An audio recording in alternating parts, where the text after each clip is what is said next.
Со своими врагами генерал расправлялся жестко и решительно.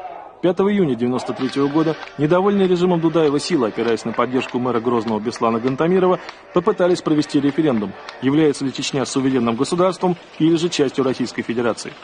За день до предполагаемого референдума Дудаев расстрелял из пушек Грозненское городское собрание и мэрию.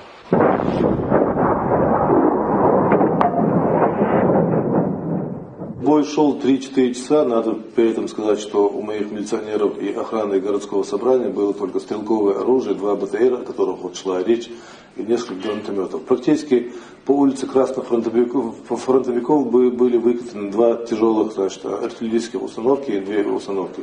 И прямой наводкой расстреливались и городское собрание, и управление внутреннего дела. Они находятся друг против друга прямо вот на одной площадке.